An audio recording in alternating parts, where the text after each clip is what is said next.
One introduction Rosep view the United States government was on track in the Biden administration to reduce the prices for both clean energy heat pumps and clean energy electric cars. Trump tariffs are expected to upset those plans to prevent future air pollution and prevent climate change. The United States government should, instead of certifying wood stoves as safe when they are not safe, go forward with regulations that ban wood stove use and direct government money for use of forest refuse only. For home building and furniture building, for just a few examples of use of forest products for non-burning uses, it is well known from scientific and medical research that wood burning is a substantial source of PM 2.5 emissions, yet the wood burning industry uses the scientifically debunked theory named carbon neutrality of wood burning to argue that wood burning replacing coal burning in industry, and in a trickle-down argument that wood burning should continue for home heating should continue. Presumably because it is called renewable, wood may be renewable in the sense that a tree can be planted in the place of a cut-down burned tree, but it takes centuries or decades for the newly planted tree to attain the stature of the cut-down burned tree. During those centuries or decades, photosynthesis, which converts CO2 to oxygen and so sequesters some carbon, will not take place at the same rate as photosynthesis was performed previously, and wood burning emits both CO2 and PM 2.5, and PM 2.5 is not absorbed by trees, so PM 2.5 is not diminished by planting a tree in the place of a cut-down and burned tree. In fact, a living tree closes its pores against the presence of PM 2.5 from nearby wood burning, just as humans hold their breath in the presence of PM 2.5 from nearby wood burning. And when a tree closes its pores, the level of photosynthesis that absorbs CO2 pollution goes down. Wood burning emits 90% PM 2.5 particulate matter of 2.5 micrometer size, the perfect size to infiltrate the human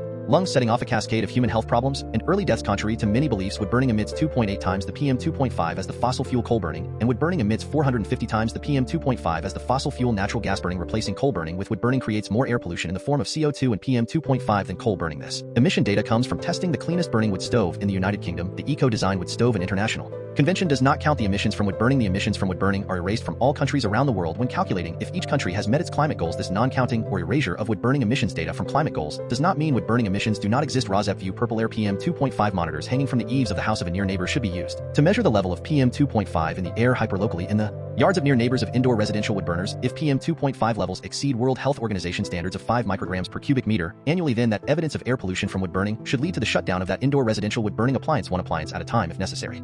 Hi, my name is Lily. Andrew gave you the intro to Residents Against Wood Smoke Emission Particulates and their concern for air pollution from indoor residential wood burning. Residents Against Wood Smoke Emission Particulates, or ROSEP, would like every near neighbor of an indoor residential wood burner whose wood smoke enters their yards and sickens the near neighbors to have a purple air PM 2.5 monitor hanging from the eaves of their home to measure the level of PM 2.5 entering their yards. That measurement of air pollution should be used as evidence of unnecessary air pollution, and each indoor residential wood burner should be shut down based on that evidence, one indoor residential wood burner at a time if necessary. The presentation by Andrew ended at 2 minutes 5 seconds. The same presentation by Emma starts at 2 minutes 3 seconds before the end of this podcast. So I am Lily, your timekeeper, and you can start the next podcast at 2 minutes 5 seconds in if you would not like to see the presentation by Andrew a second time. This presentation by me, Lily, ends at 5 minutes in. What you will see in the main content of this ROSEP podcast will be news about air pollution from indoor residential wood burning and how that air pollution is being combated by ordinary people just like you who are unfortunately near neighbors of indoor residential wood burners at this time. There will also be news about unnecessary and highly polluting use of wood as fuel in industrial wood burners and preventable air pollution from wood burning wildfires. There will also be news about air pollution from PM 2.5 from gas-powered cars. There will also be news about airborne diseases which are also preventable with vaccines such as COVID-19 and measles and whooping cough, to name just a few. In 2025, Residents Against Wood Smoke Emission Particulates is also concerned with combating the Trump destruction of government funding for programs which protect human health through the Department of Health and Human Services, and Trump destruction of programs which fund the science and medical research plan to protect human health from preventable illnesses. Protecting human health is a patriotic act, and our defense against enemies is weakened if we are not as healthy as we can be. Heat pump rebates are now offered by the federal government, distributed through the eligible United States, are available in 2025 and are the best, cleanest, and now cheapest alternative to indoor residential wood burning if that burning is actually done to purportedly save money. Wind and solar as sources of the electricity that powers heat pumps and electric cars is also cheaper than burning, with the adverse health effects that are caused by indoor residential wood burning also come at a cost to near neighbors, both in shortening and ending their lives and in actual hospital, clinic, and funeral costs. Instead of being compensated monetarily, near neighbors should instead be able to achieve immediate relief by stopping indoor residential wood burning in their hyper-localized neighborhoods, which relief readings from purple air PM 2.5 monitors used as evidence of air pollution will help them achieve. Welcome to news about hopeful scientific and medical achievements that will also help us achieve the goal of clean air to breathe.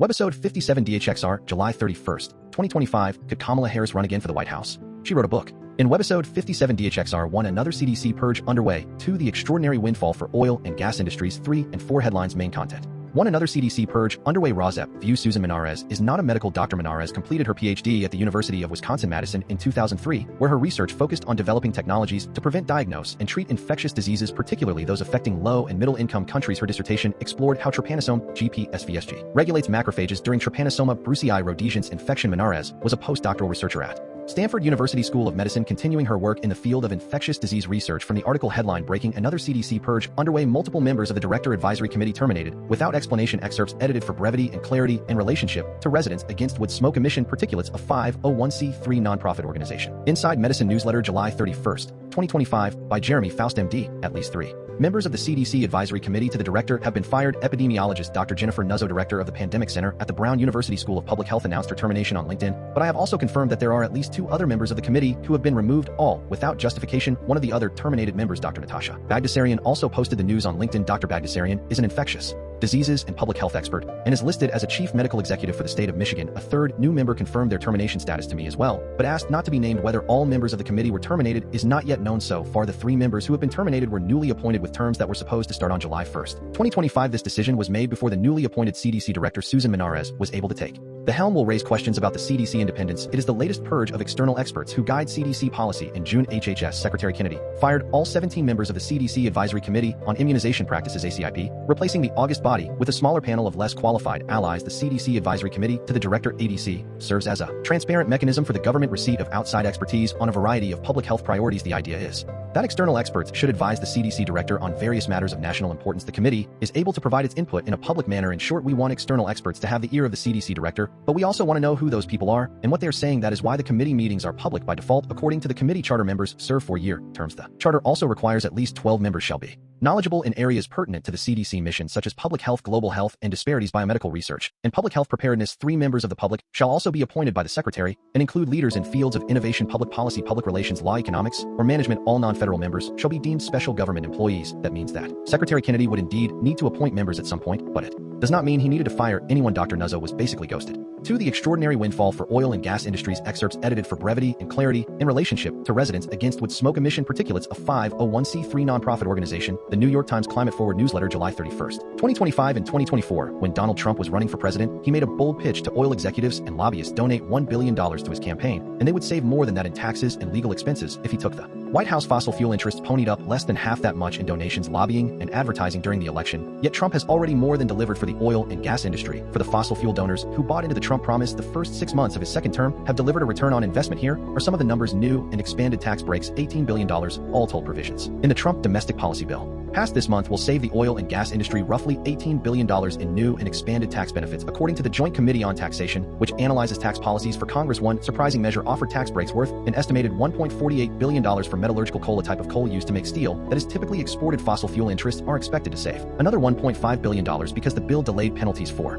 companies that emit excess methane, a powerful greenhouse gas. There also could be a fresh influx of business resulting from the Trump trade deal with the European Union. The agreement included a pledge from the bloc to buy $250 billion of American energy each year for the rest of the Trump term, though hitting those numbers could be almost impossible, and the projections do not account for any competitive advantage that oil and gas companies gained when Congress rolled back tens of billions in tax incentives for clean energy investments and electric vehicle purchases. Fossil fuel interests also stand to benefit from billions more dollars in general corporate tax breaks, like a permanent 20% business income deduction that will cost taxpayers an estimated $737 billion. All this comes as the Trump administration is rolling back policies to combat climate change, including the move this week to revoke the scientific justification for regulating greenhouse gases known as the Endangerment Finding for Environmental Protection Agency subsidies over the next decade. $190 billion. The oil and gas industry has long benefited from favorable tax provisions, which could be called the zombies of the U.S. tax code. Last year, these add up to billions of dollars every year, and they have proven resilient even when Democrats are in power. These breaks include a 112-year-old incentive that allows companies to write off up to 80% of the cost of drilling in the first year of operation, and a 99-year-old provision that allows companies to deduct a percentage of their revenue from their taxable income. Senator Bernie Sanders of Vermont Independent calculated that oil and gas interests would receive an estimated $190 $90 billion in tax breaks and subsidies over the next 10 years when provisions in the new domestic policy bill are combined with existing tax breaks. He has introduced legislation that would repeal these subsidies, but if history is any indication, it is not likely to get very far. The price that matters most, $69.20, towering over these billion-dollar figures in the tax bill, is a single number, roughly the price of a new video game, that matters more than anything else: the per-barrel price of crude oil, which was about $69.20 at press time. If prices fall even lower, domestic oil production could flatten or even decline. A small drop in oil prices can translate into huge economic impacts for the industry. It would take about $71 billion in regulatory relief to counterbalance a $15 drop in the price per barrel of oil. Climate data worldwide goal of tripling renewables is off to a slow start. At the United Nations Climate Summit in Dubai in 2023, nearly 200 countries agreed to triple their renewable capacity by 2030 for the first time since the nations began meeting 3 decades ago. The meeting produced a global pact calling for transitioning away from fossil fuels. 2 years later, their national renewable energy targets have increased by just 2% in aggregate, according to a new analysis from Ember Energy. Before the agreement, countries planned to roughly double renewables in the same time period. Recent estimates show their ambitions have not changed much. China is picking up a lot of slack, according to the International Energy Agency. The Chinese rapid renewables expansion will account for 60% of global renewables growth through 2030. Its estimates from October show global renewable capacity growing by 2.7 times between 2022 and 2030. The Trump administration Energy Department attacks climate science in contentious report. Sea level rise is not accelerating. More carbon dioxide in the atmosphere will be good for plant growth. The computer models used to predict global warming tend to exaggerate future temperature increases. These arguments, routinely made by people who reject the scientific consensus on climate change, were included in an unusual report issued by the Energy Department on Tuesday. The report, which is meant to support the Trump sweeping efforts to roll back climate regulations, contends that the mainstream scientific view on climate change is too dire and overlooks the positive effects of a warming planet. Climate scientists said the 151-page report misrepresented or cherry-picked a large body of research on global warming. 3 headlines. The New York Times, July 31st, 2025. Artificial intelligence AI researchers are negotiating 2 $50 million pay packages, just like NBA stars. The New York Times Business. Amazon reports $18.2 billion in profit amid strong retail demand. The New York Times Business. Apple surprises investors worried that it had lost its touch. The New York Times Business. Figma $20 billion sale died. It came back to go public. The New York Times. California Democrats. Kamala Harris sells a memoir about the 2024 campaign. The New York Times. Climate change, a dagger in the heart of climate change regulation. The New York Times. Hawaii tsunami. Hawaii cruise ships leave passengers behind amid tsunami warnings. The New York Times. Climate change storms bring flood risk and travel delays to NYC, New Jersey, and Washington. The New York Times. Climate change setbacks in the fight against climate change. The New York Times. Democrats. California. The California governor race was in limbo. Now it is wide open. The New York Times. Massachusetts governor proposes $400 million for colleges, citing federal uncertainty. The New York Times. RFK Jr. CDC says childhood vaccination rates have dropped again. The New York Times. Scientists are learning to rewrite the code of life. The New York Times. Trump budget cuts to fund tax breaks for the rich. More than 150,000 federal workers accepted the Trump resignation incentives. The New York Times. Trump Justice Department versus the underdog's legal watchdog files bar complaints against Justice Department lawyers. The New York Times. Trump personal spending. White House unveils $200 million plan for enormous ballroom long sought by Trump. The New York Times. Trump tariffs. Uncertainty looms hours before tariff deadline. The New York Times. Trump threats business, medicine, and science. Trump demands that drug makers lower some of their U.S. prices by September. The New York Times. Trump threats to veterans unnoticed. Whistleblower document alarms Justice Department veterans. The New York Times. Mexico. U.S. keeps Mexico trade hopes alive, but Canada remains in limbo. The New York Times. Canada. Canadian wildfire smoke prompts air quality alerts across the Great Lakes region. The New York Times. Ukraine. Murkowski and Shaheen. Bipartisan pair of senators seeks $54.6 billion in new aid for Ukraine. The New York Times. Brazil. Here is what to know about the Trump 50 tariffs on Brazil. The New York Times. India. How India became one of the biggest buyers of Russian oil. The New York Times. Africa. Dozens killed in protests over gas prices in Angola. The New York Times. For headlines, The Guardian, July 31st, 2025. Business. Amazon fails to quiet tariffs concerns as it offers worse than expected financial outlook. Technology. The Guardian. Business. Trump threatens drug giants with crackdown over prices. The Guardian. Climate change state of emergency in New York City and New Jersey over rains and flash flooding. The Guardian. Courts versus Trump tariffs. Trump tariffs face skepticism in court hours before latest round is set to kick in. The Guardian. Democrats. California. Kamala Harris declines California run. Could she try again for the White House? Kamala Harris. The Guardian. Democrats. California. Kamala Harris to release book on presidential run. I have spent a lot of time reflecting. The Guardian. FEMA denies grants to 3 Kentucky counties hit by devastating storms. The Guardian. Trump actions. Trump signs executive order to bring back presidential fitness test in schools. The Guardian. Mexico. Trump extends deadline for tariff deal with Mexico by another 90 days. The Guardian. Brazil. Rosep views some suspect. Trump hopes to expand the pro-Trump right-wing axis of Latin America, currently led by Javier Milei of Argentina and Nayib Bukele of El Salvador, by reviving the Bolsonaro waning political career and perhaps returning the far-right populist to power in the 2026 Brazil presidential election. Others see the Trump pro-Bolsonaro pressure campaign as a smokescreen for his true objectives, furthering U.S. economic interests, and in particular those of tech giants desperate to avoid regulation in Brazil, the fifth largest online market in the world. From the article headline, A Classic Timpot Dictator Trump Exports His Assault on Democracy to Brazil. The Guardian, United Kingdom. Rosep View. Clement Attlee is often ranked as one of the greatest British prime ministers, receiving particular praise for his government welfare state reforms, creation of the National Health Service (NHS), continuation of the special relationship with the US, and involvement in NATO. From the article headline, critics say Starmer is no Attlee, and they are right. Labour must look to the future, not the past. The Guardian, United Kingdom. Is this tough US-EU trade deal a triumph for Brexit? Britain only in the most delusional fantasies of leavers. The Guardian, Finland. Europe. Rosep View. The Helsinki Accords, also known as the Helsinki Final Act, were signed on August 1, 1975 by 35 participating states, including all European countries, the Soviet Union, the United States, and Canada. The accords aim to improve relations between the Eastern and Western blocs during the Cold War, focusing on security, cooperation, and human rights. From the article headline, The Helsinki Accord was a masterpiece of European diplomacy, 50 years on. We need its spirit more than ever. The Guardian. Cat's corner strategy with Tiger and Leone. Saying the quiet part out loud. Roar. Hi, I am Tiger. Our human asked us to get up from our naps and start Cat's Corner strategy with Tiger and Leone. She gave us a list of internet allies, which we will post for her here. Hi, I am Leone. It is better for your mental fitness to go to these websites than to go to bro sites for advice. Substack letters from an American Heather Cox Richardson.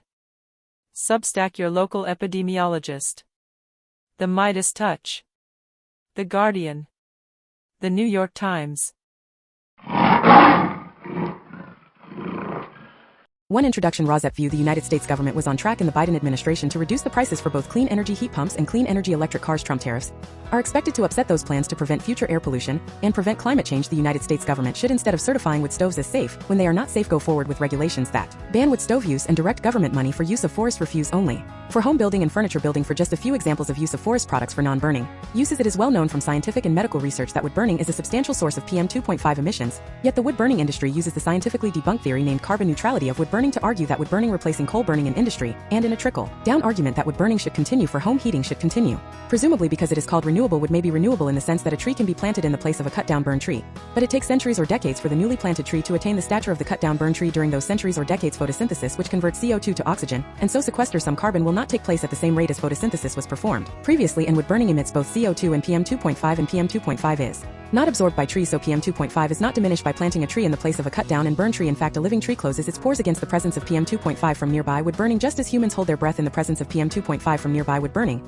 And when a tree closes its pores, the level of photosynthesis that absorbs CO2 pollution goes down. Wood burning emits 90% PM 2.5 particulate matter of 2.5 micrometer size, the perfect size to infiltrate the human lung, setting off a cascade of human health problems and early deaths. Contrary to many beliefs, wood burning emits 2.8 times the PM 2.5 as the fossil fuel coal burning, and wood burning emits 450 times the PM 2.5 as the fossil fuel natural gas burning. Replacing coal burning with wood burning creates more air pollution in the form of CO2 and PM 2.5 than coal burning. This emission data comes from testing the cleanest burning wood stove in the United Kingdom. The Eco-Design Wood Stove International Convention does not count the emissions from wood burning. The emissions from wood burning are erased from all countries around the world when calculating if each country has met its climate goals. This non-counting or erasure of wood burning emissions data from climate goals does not mean wood burning emissions do not exist. Rosep View. Purple air. PM 2.5 monitors hanging from the eaves of the house of a near neighbor should be used to measure the level of PM 2.5 in the air hyperlocally in the yards of near neighbors of indoor residential wood burners. If PM 2.5 levels exceed World Health Organization standards of 5 micrograms per cubic meter annually, then that evidence of air pollution from wood burning should lead to the shutdown of that indoor residential wood burning appliance, one appliance at a time if necessary.